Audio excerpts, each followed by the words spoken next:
salaam ziarat naa leen baax j'espère que yéen a ngi am jàmm tey jii ni Barça doon joué benn match contre Celta Vigo match bu amoon enjeu bu mag parce que tout simplement bu gagné woon match bi day jël comme ni mu demee nii day jël 7 points d'avance sur le Real Madrid qui doit jouer demain à 20h contre Atlético Bilbao donc instant bi ni Barça tegaat nañ pression ci kaw Real Madrid donc les Madrilènes la balle est dans votre camp match bi nag métti woon na trop sax métti woon na parce que Celta Vigo dañoo créé benn effet de surprise. te comme qui dirait sax dañoo joué match bi comme Dortmund ni mu joué woon seen match bi retour bi Ligue des Champions bi ñëw nañ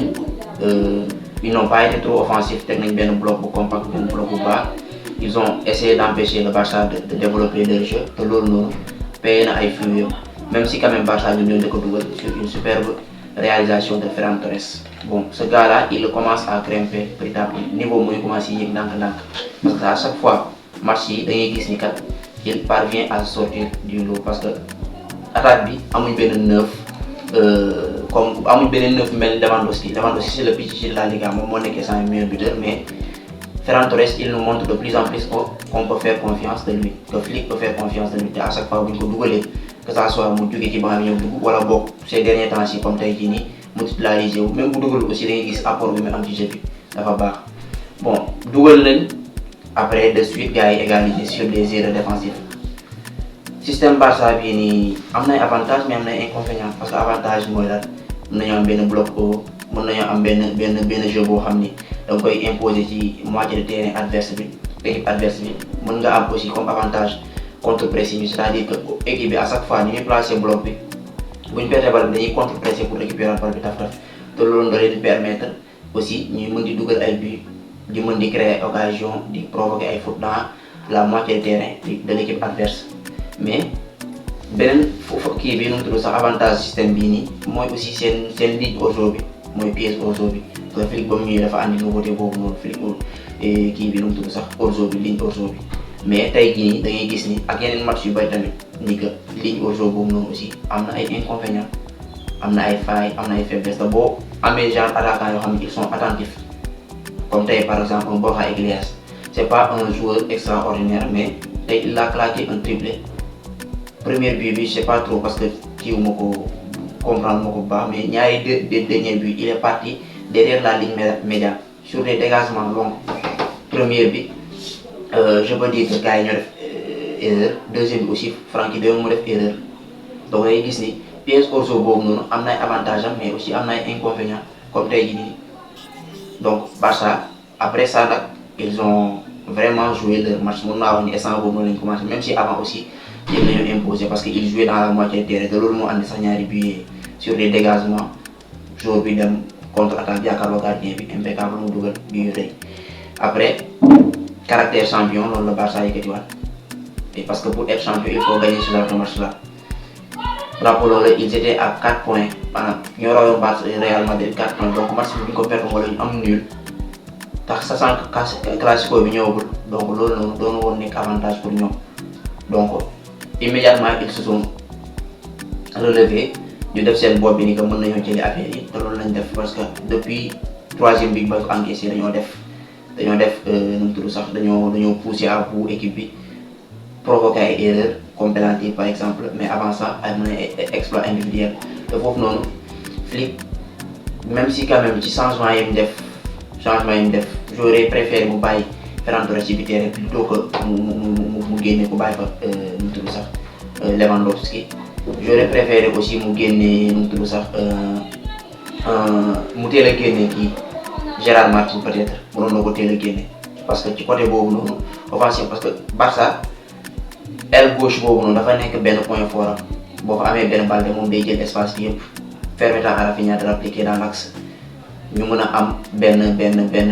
attaque bu baax mais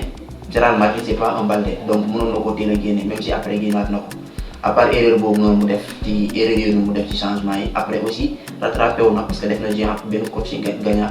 ci 2 changements ou bien je peux dire 4 changements parce que dugal na Lamine Yamal mu dugal Dani Olmo ba mu dugalee ba mu duggee mu dugal Lamine Yamal ba mu duggee def na passe décisive en plus de ça à 3-3 peut-être que mënoon na taxaw mu jéem a rey match bi mais defu ko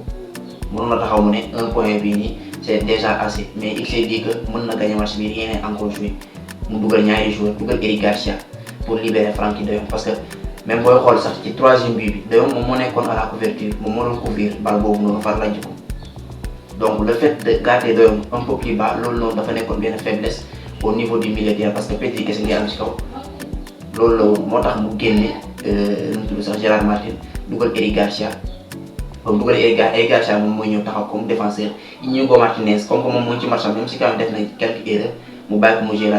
latéral gauche yu génn de Jong comme ça dina libre moo tax ci dernière minute da ngay gis ni Barça dafa acculé waaye daf ko pousse ba poussé ko à l'erreur ñu am penalty boobu noonu ñu dugal ko bon match bi métti woon na certes mais ces derniers temps ci am na ñuy wax sax ni que Barça dafa commencé faible mais moi je dis pas ça parce que yenn match yi aussi c'est pas à chaque fois da nga war a gagner 5 buts ou bien 3 buts d'avance te équipe bi du la sonal am na match yoo xam ne pour Liga pour nga gagner ko wala Ligue des Champions pour nga gagner ko il faut nga subir parfois yenn match yi il faut nga gagner parfois yenn scénario yi te gis ngeen certes peut-être que gars yi leen xaw a tiital mooy le fait que 2 matchs consécutifs nga am benn visage bii nii mais même si noonu la demee sax mais Barça ils ont joué nañ match def nañ match juste que dañoo def ay erreurs défensives mais ak adversaire bi exploité alors que même dañuy fàttali ni sax Celta Vigo en quelque sorte buy football Barça il se comporte toujours comme ça Barça à chaque fois bu ñuy football Celta Vigo dañuy nekk en difficulté donc moi je dis pas que équipe moo nekk en faiblesse c'est juste que ay erreurs défensives moo am certainement aussi manquement Baldé bi da ciy jouer parce que ça a pas le même doo am la même défense derrière Íñigo Martínez def na ay erreur Kovacic idem Koundé même dernière minute sax moom naroon na ñëw sànq moom tamit naroon na sànq équipe bi du moins mais l'essentiel à retenir c'est quoi c'est la victoire c'est ça la victoire moom la ñu war a retenir ak point positif yi entrée de De Jong entrée de Dani Olmo le beau match de Lamine Yamal match Rafinha dans la globalité moom tamit def na match bu baax Ferran Torres aussi je l'ai trouvé assez intéressant ci premier mi-temps bi même si quand même génn nañ ko après Gavi aussi mu def benn entrée bu baax Pedri comme d'habitude Frenkie de Jong à la ramasse un peu mais moom tamit def na match bu assez moyen beneen kii bi mooy mën na la souligner mooy peut-être blessure Lewandowski parce que war nañoo jouer finale contre Real de Madrid dès samedi bii ñëw donc je sais pas gravité kii bi blessure mais si c'est trop grave je pense que dinañ mën a wóolu Ferran Torres mais Ferran Torres c'est pas un Lewandowski match yu mag yi day def ay match yu baax surtout contre le Real de Madrid bon Barça gagné na jël na 7 points d'avance sur le Real Madrid donc les Madrilènes le ballon est dans votre camp suba war nañoo def le tout pour jéem a rattraper écart bii nii def le tout pour gagner parce que ça fait 4 matchs gagné d'ici là gars yi ma leen ñaan ngeen abonné partager di like vidéo bi di leen jaajëfalaat bu baax